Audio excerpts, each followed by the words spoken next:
All right, let's dive into one of the most mysterious and, let's be honest, misunderstood books ever written, the Book of Revelation. Now, most people try to read it by matching its wild imagery with today's headlines. But what if I told you the real key to unlocking it isn't in our future, but in its literary past? Let's find out. Okay, so when you hear the word apocalypse, what's the first thing that pops into your head? For most of us, it's probably total chaos, right? Disaster, the end of the world as we know it. We've all seen the movies. But what if I told you that back in the first century when Revelation was actually written, that word meant something completely different? And this difference right here is at the very heart of what we're talking about today. On the one hand, you've got our modern idea, which is all about global catastrophe. But the original Greek word, apocalypsis, literally means an unveiling or an uncovering. So it's not about an ending, it's about a revealing.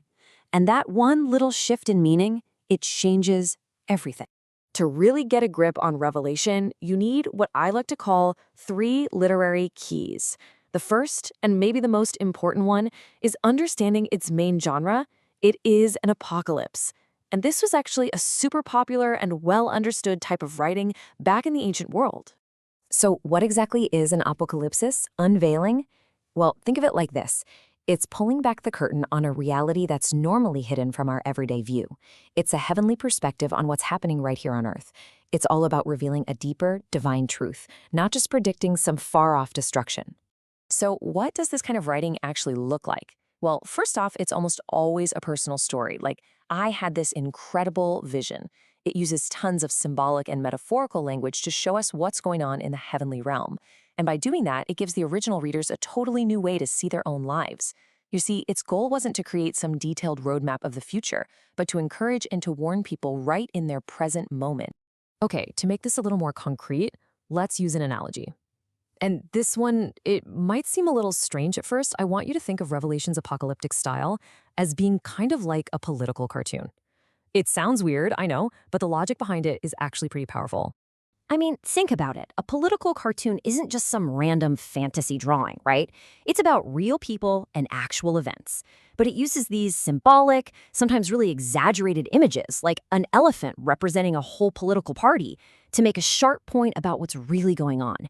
In that same way, Revelation uses all these bizarre symbols to comment on the real-life historical situations and empires of its day. All right, here's another way to think about it. A second analogy that helps explain the purpose of this whole unveiling. If the political cartoon explains the how, this one explains the why. So imagine you're sitting in a huge theater, watching a play unfold on the stage.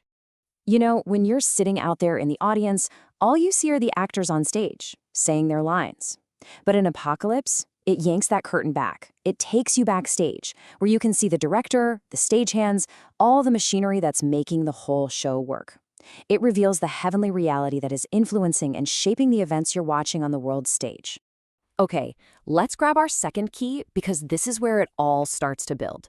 See, the author, John, he didn't just call his book an apocalypse. He also explicitly identified it as a prophecy.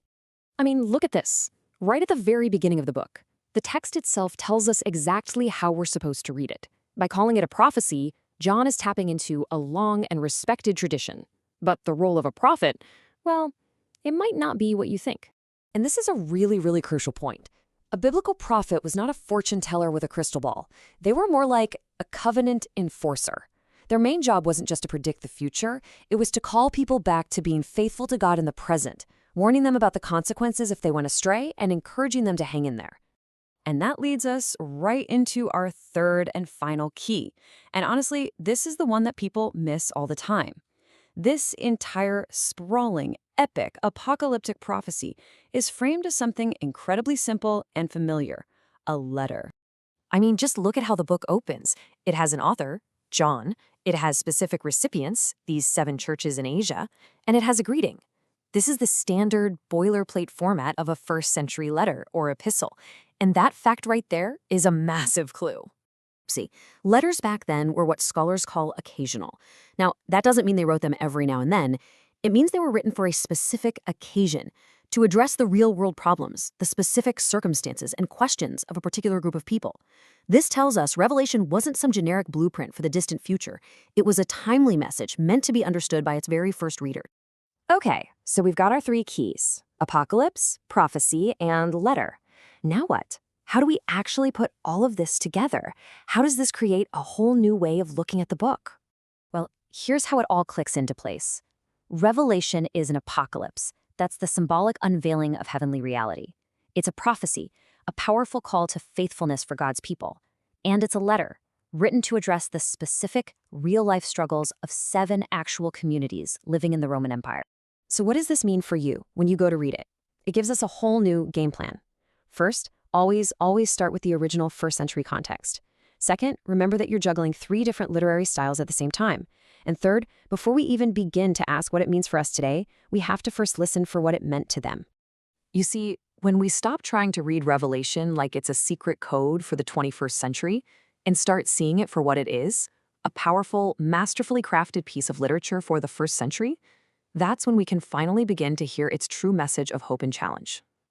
Which really leaves us with a bigger question, doesn't it? What other truths might be hiding in plain sight, just waiting for us to find the right key?